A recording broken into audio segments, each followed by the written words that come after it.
while in our dormitories we had noise from the girls' wing. Someone was crying for hope. And the boys reacted by running to the girls' wing to see what was happening to their girlfriends. To see whether there was an attack so that they could protect. Secure, yes. So they realized that this girl who was screaming wanted to go and fetch water late in the night. At that time, we didn't have water in the school completely. And this girl, her reason was, she was in her peace. I don't know if they understand. And she needed water to hygienically keep herself clean. Yes. But the askaris at that time harassed her. So she cried for hope. That cry excited the boys. They joined the girls, and slowly by slowly things happened that eventually the school was set ablaze. Yeah. So it was from that confusion between that scuffle between the girl and the askaris that the school was burnt. But it did not just happen like that. A lot had been going on.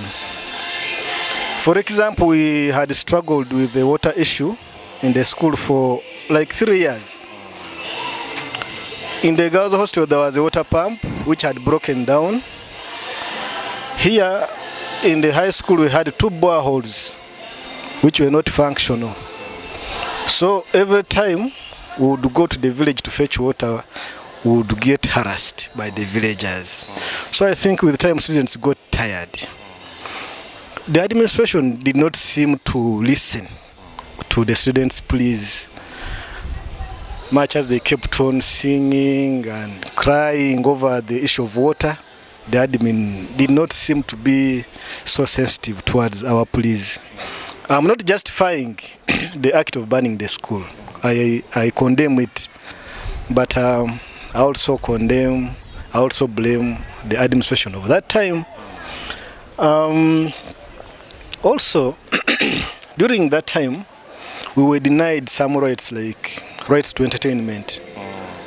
You can imagine a student pays his fees, his money, on top of getting education. He's also supposed to get entertainment. Like with the football lovers, we used to enjoy watching football, and we were denied the privilege of watching football. So one time, several would sneak out to Hatwela to go and watch football. And you know, sneaking out from Nabumali High School, it's a big offense. Going out is easy, but coming back, you needed a lot of science to succeed in entering. And innovation. And we did not do it once or twice. We did it severally. Some of our colleagues were suspended, but a few of us survived. You know, we had one TV here, which was in the staff room. And we had our teachers who would hide that TV below the table during matches and watch from there. So for us, the football lovers would struggle through the windows to watch. Moreover, when the TV is below the table, and this TV we thought was ours. Yes. This TV we thought was not bought for the teachers but for the students to also enjoy. So, as if that was not enough, we would get kiboko while watching the TV through the windows of the staff room. We had very stubborn and tough teachers whose names I will not mention, but they would wallow past kiboko. So, I think these and many other things angered the boys. No wonder they first burnt the staff room, because that's where they also felt they were being punished from. They first burnt the staff room, and the fire moved through the staff room to the administration block up to the DH, and that's how the unfortunate incidences happened. But I think going forward, this administration has tried, because time has passed, we've not had any issues in Nabumali High School, and I'm happy and I appreciate the current leadership, the head teacher and her team, the board of governors, PTA. They are doing a great job, and it's just my prayer that Nabumali goes back to its former greatness. We used to call Nabumali Bulaya, and I pray and wish that we go back to Nabumali Bulaya times. Yes, where we can all be proud of this school, where we can go back and compete with the likes of Budo, Namagunga. I cannot believe that Mbales, yes, a small school like, okay, Mbales, yes, is beating Nabumali year in, year out. I call it small because Nabumali Nabumali has more better facilities as compared to Mbales, yes. But why would it be coming behind? You know, it's always Mbales is always ahead of us. Why? We as OBs and OGs of the school, we feel bad. But this administration is doing something good, and I know in the next few years to come, Nabumali will be back on its feet and flying. Best moment of your life here? Best moment of my life? Basically, my best moment of my life was when I came back for HSC. I was elected a house prefect, and I enjoyed the privileges of being a house prefect. Among them,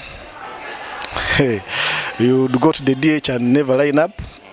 And you know, as a student leader, for us we had special food. Our beans were well fried, well prepared, unlike the Jumla, the general happiness food. Two, as a student leader, we were not subject to punishment, even if we were caught on the wrong. At least we had a pardon. Yes. So teachers feared and respected us at the same time. So I enjoyed my being here in HSC. There was no pressure. I had a special room as a house prefect. I was enjoying VIP rights. Yes, and of course, at the end of my senior six, I also scored very good points. While many people used to think that student leaders normally fail, I got 15 points, and I was the best amongst my student leaders, my fellow student leaders. So that was my best time in Nabumali High School, I might say. Worst moment that will make you say at least didn't go well on your side? The worst moment was in senior 4 when the school got burnt down. It was so bad that I even lost my case. I lost my suitcase with books, clothes, and whatever was in there. It was stolen, and I really felt so bad. But that, notwithstanding, the strike in itself was so bad. It really tainted our name. You would not walk in town with the white uniform, with your head up because of that strike. So it really affected us so badly. Yeah. Is there anything which we would have asked you but we didn't manage to ask you, which you'd love to tell us? I think you've asked almost everything. All the interesting bits about this school you've asked me. The swimming pool, was it operating by then? Oh, by then our swimming pool, actually by then we didn't have a swimming pool. We had a pond. And I think this pond benefited the school in a way that our biology students used to get their frogs, their specimen from there with ease. Yeah, but by then it wasn't operating. As you are aware, this swimming pool has just been worked on a few years ago, and I really long to come and learn how to swim. All right. That was our guest. We asked him to tell us his names, the years he studied from Nabumali High School, and finally give us a last word, especially to the community, to the NOSA team, and to the teachers who are still in operation. My name is Haimba Peter, a proud OB of the big school, Nabumali High School. This school gives me so many memories, though a lot has changed. When I look around the teachers that I left, some of them are not here, others have passed on.